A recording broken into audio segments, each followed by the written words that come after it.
Kisah pilu keluargaku diusir dari perumahan perkampungan. Ada lagi cahaya yang dulu sinari langkahku, hatiku remuk, tak bersisa. Hai semua, kali ini aku mengajak kalian dengerin satu cerita yang paling berat dalam hidupku. Cerita tentang aku dan keluargaku yang harus kehilangan segalanya, diusir dari perumahan perkampungan. Inilah alasan mengapa rumah kami dibangun di luar dari perkampungan. Jadi pada tahun 90-an orang tuaku memutuskan untuk pindah ke kampung dari Medan menuju Toba Holbung. Sesampai di Toba Holbung mereka membeli rumah dengan padi. Ini dia rumah yang mereka sewa dulu rumahnya beratap ijuk dan masih papan. Jadi dulu tidak ada hitam di atas putih, mereka hanya membayar rumah itu dengan barter padi. Karena mereka juga masih termasuk keluarga kami, jadi sah-sah aja kami tinggal di rumahnya karena mereka juga pindah ke kota lain. Dan rumah itu juga rumah paling jelek di kampung itu, masih beratap ijuk, lantai tanah dan kayu bolong-bolong dan juga kecil.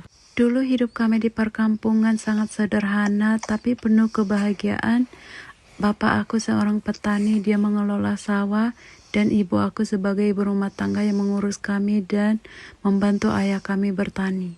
Tapi kebahagiaan itu gak berlangsung lama, hari-hari pahit pun dimulai. Setelah beberapa tahun, tiba-tiba suatu hari ketika kami bekerja di ladang, rumah kami dihancurkan secara paksa, ijuknya dibuka dan isinya dikeluarkan semua, tanpa ada pemberitahuan dari yang bersangkutan. Dan kami yang sedang bekerja di sawah tiba-tiba shock dan langsung buru-buru pulang ke kampung. Dan mama aku histeris dan shock dan pingsan melihat kondisi rumah kami yang sudah dibongkar seluruhnya. Rasanya seperti dunia runtuh pada saat itu juga. Kami tidak punya lagi tempat untuk pulang. Tidak punya pilihan lain, kami hanya bisa menumpang di rumah nenek kami yang jaraknya hanya beberapa rumah ke rumah kami itu. Meski rumah nenek kami sangat kecil dan papan juga pada saat itu, tapi nenek kami menerima kami dengan tangan terbuka. Karena kami tahu tidak akan satu orang pun yang bisa menyelamatkan kami dari keadaan ini. Dan inilah awal mula mengapa keluarga kami menjadi terpisah, dibagi dua. Akhirnya mama aku memutuskan untuk merantau ke Medan untuk mencari Bang Toib, mencari uang tambahan. Dan kami di kampung tinggal bersama bapak dan opungku. Kami pun anak-anaknya merasakan kekurangan pelayan kasih sayang dari seorang ibu. Dan setiap bulan hanya bapak kami yang pergi ke Medan untuk mengunjungi mama aku dan membawa barang-barang keperluan kami ke kampung. Dan tahun demi tahun mama aku mulai membawa anak-anaknya berangsur-angsur ke Medan untuk disekolahkan di Medan.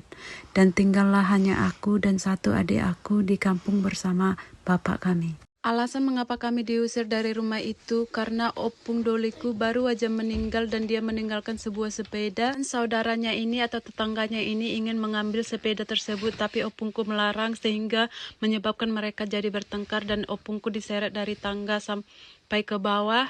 Menyebabkan gigi opungku ini hilang 4 dan mamaku sebagai anaknya ikut membantu opungku ini menyelamatkan dari si tetangga tersebut.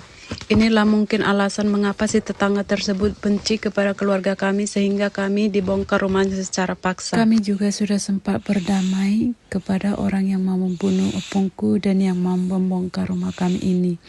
Jadi kami tidak ada menyimpan rasa benci ataupun rasa ingin balas dendam kepada orang yang menghancurkan hidup kami ya. Kami juga sudah berdamai dan hidup tenang berdampingan di kampung. Jadi sudah terjalin lagi hubungan kekeluargaannya guys. Kisah ini mungkin terdengar sangat menyedihkan, tapi aku mau kalian tahu kalau kami tidak akan pernah menyerah. Karena kami percaya suatu saat nanti kami bisa membangun kembali apa yang sudah hilang. Jadi itulah kisah dari kehidupan Abby Johnston yang sudah tinggal di Irlandia sekarang. Dan awal mula mengapa keluarga kami terpisah. Vlog ini bukan untuk mengeluh tapi untuk berbagi cerita. Semoga ini bisa jadi pelajaran buat kita semua untuk selalu menghargai keluarga, menghargai rumah, dan menghargai setiap momen kebersamaan. Dan juga berbuat baiklah kepada sesama manusia atau sesama tetangga, apalagi sekampung. Terima kasih banyak sudah mendengarkan kisah dari Abby Johnstone. Jika kalian merasa video ini menginspirasi dan bermanfaat, tolong di-share ya. Sampai jumpa di vlog selanjutnya. Cahaya yang dulu